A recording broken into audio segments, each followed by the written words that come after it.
Hey guys, this is AgentMindStorm, and welcome back to Cubes and Contemplations. Today, I just want to complain about 2020, events that affected me directly. I'm not going to be talking about stuff like the Australia wildfires, because I am neither Australian, nor do I know enough about the situation to really add a lot of good commentary to it. There's also no real point to this video. I just want to complain about 2020 because 2020 was the worst year in a very long time. There's absolutely a lot we can talk about here. Though I do not say any political views directly in this video, you'll probably be able to infer them. So if you don't want to think about the political stuff surrounding COVID-19 and Black Lives Matter protests, you should probably leave now.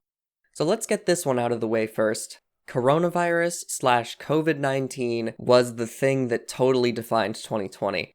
Though it technically, it appeared in 2019 in like the last few days of the year. Come on, you know this is a really 2020 issue. That's when it spread worldwide, when a great amount of deaths started to happen because of it, and when it became a real pandemic. It was handled abysmally by world governments and by people who did not take necessary precautions to protect themselves. And it led to over 82 million confirmed cases of the disease worldwide so far.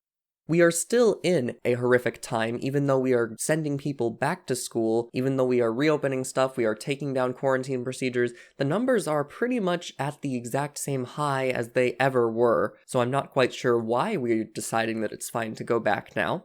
Since the spread was declared a pandemic in March of last year, most governments initiated quarantine at first. They started social distancing, they put in place mask-wearing procedures, but for some reason now we've decided to drop them.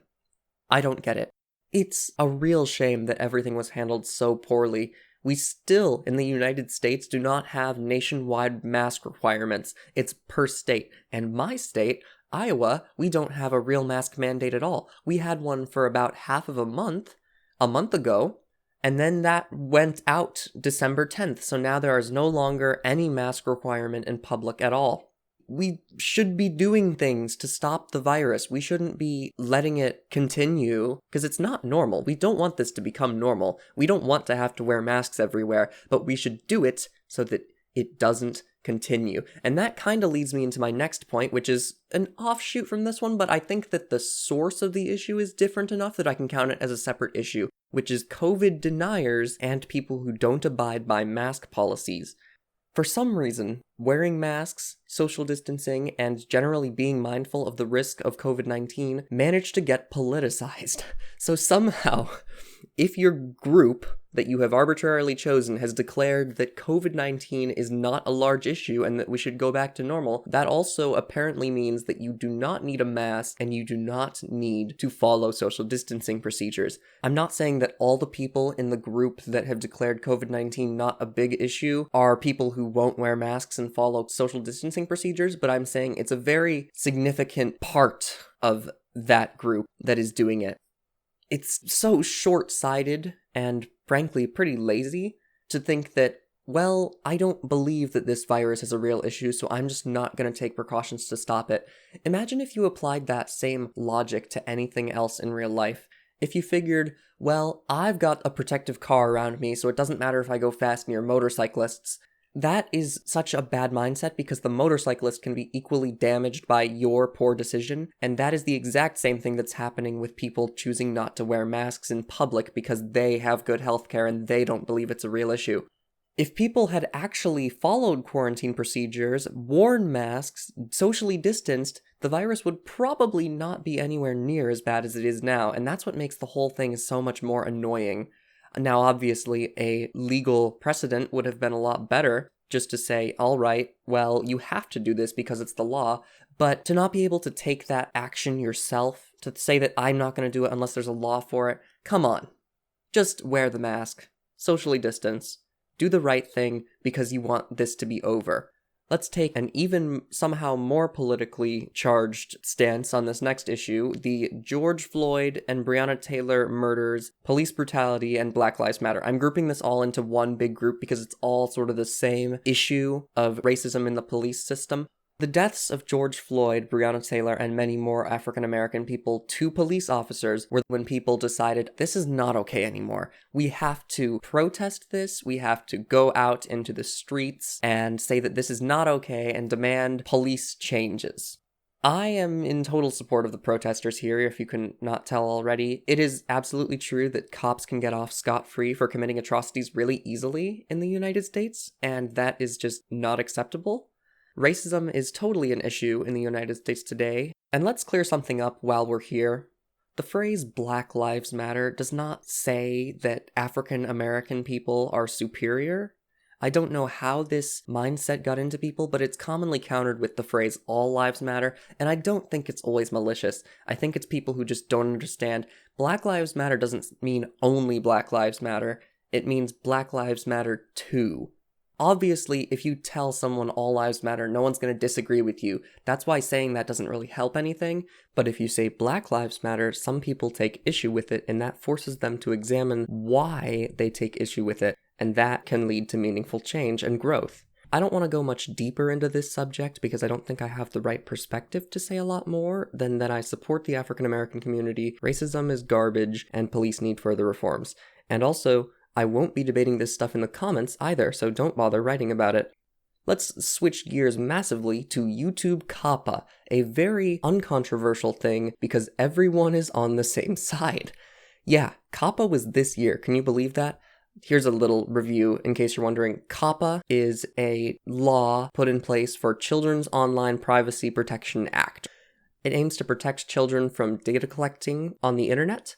The US government found out that YouTube and Google were just blatantly disregarding this law and collecting child data. So to get the government off its back, Google decided to finally enforce the laws that it was supposed to have been following all along.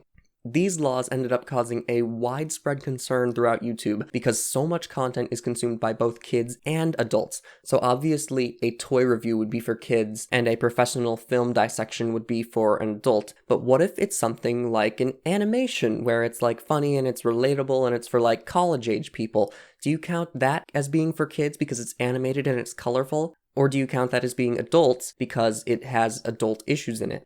Well, that was the issue. YouTube didn't have a for everyone option. You could either choose for kids or for adults. There was no both choice. And the problem with this is if your video was considered to be for kids, it would have its comments disabled, mini player disabled, likes and dislikes removed, wouldn't track the viewer, and most importantly, and most horribly, all monetization was disabled.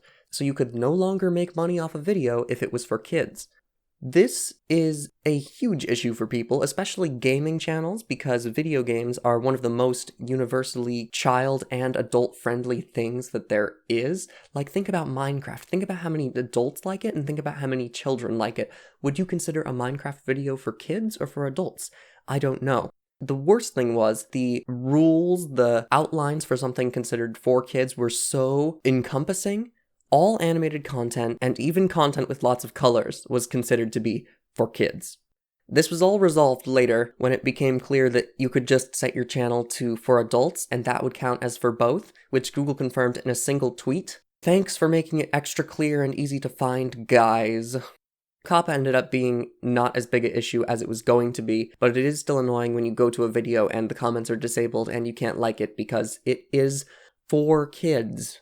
The final issue here is mostly an issue just for me and the people I know, but it really did affect my year. It was a huge impact on me, so I think it's worth talking about. On August 10th, a derecho swept across Iowa, the state I live in. A derecho is like a hurricane, but it forms above land and not an ocean. This derecho had an average wind speed around 70 miles per hour, and a maximum speed was estimated to be around 140. It took weeks after the storm to clean up debris from the derecho. My yard had about 5 fallen trees covering it, which we had to cut up and throw into piles on the edge of the road to be picked up by giant claw trucks. Miraculously though, my house was undamaged by the storm except a little bit of roof stuff. Some of my friends' roofs had holes in them, or their windows were broken, or their house siding was ripped off. It was ridiculous. 2 weeks passed from after the derecho hit until my house got its power back, so I couldn't upload any videos. The only power we could get had to be charged from a generator from our neighbors. Thank you, neighbors. You're real MVPs. So mostly everyone has recovered by now, by January, but there are so many less trees around, it's really sad. Even giant trees that were probably older than everyone on Earth fell over in the storm. There are trees with probably a diameter of 4 or 5 feet knocked down in the streets for the first few days. I don't think a storm like that had ever hit Iowa before, and I really hope it doesn't happen again. Well, those were 5 issues from 2020 that I thought we should discuss here. What things did you hate most from 2020? Let's just get a huge venting session going in the comments. But for now, I do want to tell you all, thanks for watching, and I will see you later.